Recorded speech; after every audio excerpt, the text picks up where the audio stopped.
Good morning, Bucknutters. Welcome into the Bucknuts Morning 5 here on Tuesday, July 7th, 2015. I am Dave Biddle. I've been on vacation for a couple weeks, and there's plenty to catch up on. I wanted to give my opinions on some of the things, some of the big items in the world of Buckeye football since I've been gone. And man, there's so many I almost lost track, so I'm going to narrow it down to 4 topics today. We're going to talk about Torrance Gibson possibly moving to wide receiver, something that's been rumored for quite a while. We'll talk about Mirko Jurkovic going to Georgia. We'll talk about Braxton Miller and the latest with him. Will he have a press conference this week? What type of announcement will he make this week? So we'll talk a little bit about Braxton Miller.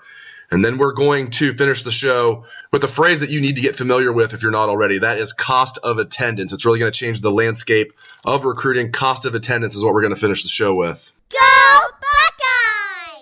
Buckeyes! Okay, Torrance Gibson, a wide receiver. It's been rumored, but, we hear this a lot. Things will be rumored and they don't really come to fruition. Fans will say things. But Torrance Gibson, it seems to be the stars are aligning for him to at least, for his freshman year, play some wide receiver for the Buckeyes. At least play there in practice and see how it goes. The reason I say this is, about a week ago, Zach Smith on Twitter welcomed Torrance Gibson to Zone 6. And that's what they call the wide receivers. They call themselves Zone 6, just like the offensive linemen call themselves the Slobs. So this wasn't Zach Smith welcoming him to the team as one of the guys that just enrolled last month. This is him welcoming him to his position group, the wide receivers. So definitely one to keep an eye on. I think they can easily sell Torrance Gibson on, hey, there's no way you're going to play quarterback this year with the 3-headed monster back, Braxton Miller, Cardale Jones, J.T. Barrett. Maybe you can see the field at wide receiver right away, and then you always have the ability to move back to quarterback if need be. So I find it very interesting that Zach Smith welcomed Torrance Gibson to Zone 6. That really spoke volumes to me. Michigan stinks! Moving on, Mirko Jurkovic.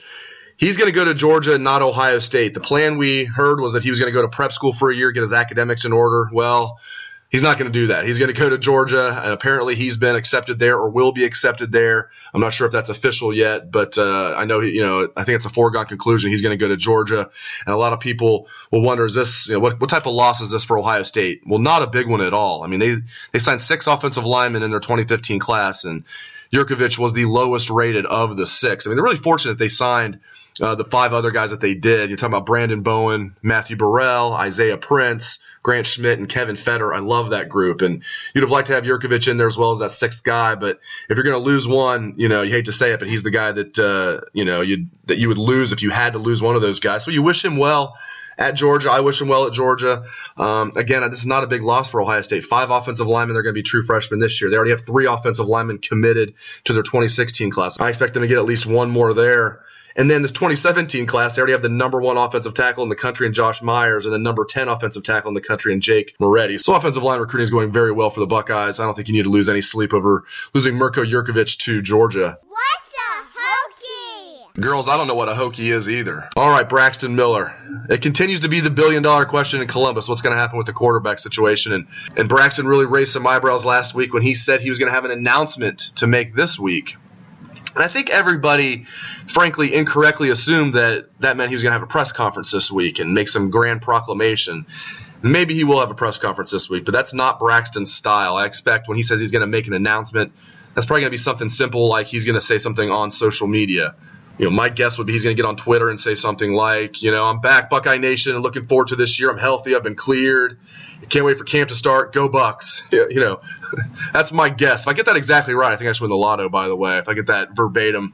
But I don't expect anything, crazy like he's transferring or anything that hasn't been medically cleared. Again, we've been hearing for a while that he's been throwing full go. So we'll see what happens, but I would not expect a press conference. That's out of character for Braxton. Much more in his style just to throw something up there on Twitter. I never heard of Penn State. You girls have never heard of Penn State? Well, don't feel bad. They haven't been relevant lately. All right, final topic here on the Bucknuts Morning 5. In my opinion, the most interesting. We've talked about the quarterback situation since, I think, the final gun of the 42-20 win over Oregon in the national championship game on January 12th. I guess it was January 13th by then. But this cost of attendance stuff is so interesting. It's really going to change the landscape of college football, of recruiting. And recruiting is a lifeblood of college football programs. The way it works, I'm sure a lot of you already know this. For those that don't, in addition to what these guys already get, everything they get with a full scholarship, room and board, tuition paid for, all the food, all their gear, all the money they already get. On top of that now, they're each going to get a stipend per year, like a certain amount per year. For Ohio State, for example, their players are going to get $2,454 extra dollars per year, in addition to everything they've already been getting. So that's really good, right? Almost $2,500 per year extra. Here's where this shocks me, though. The figures were released yesterday, and Ohio State is only 8th in the Big Ten. They have the 8th highest cost of attendance per athlete in the Big Ten.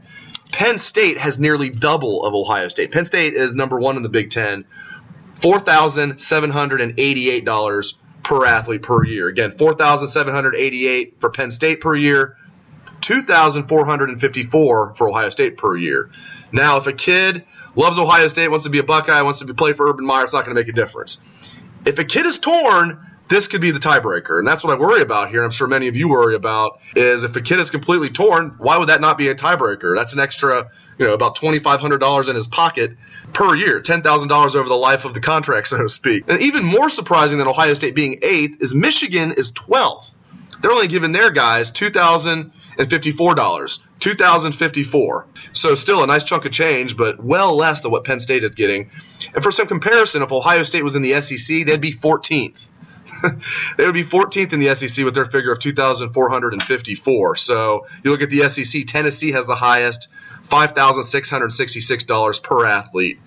Wow. So we'll see what happens here. I can't wait to ask Urban Meyer about this when we get a chance to interview him, because a lot of stuff with recruiting you can't really ask.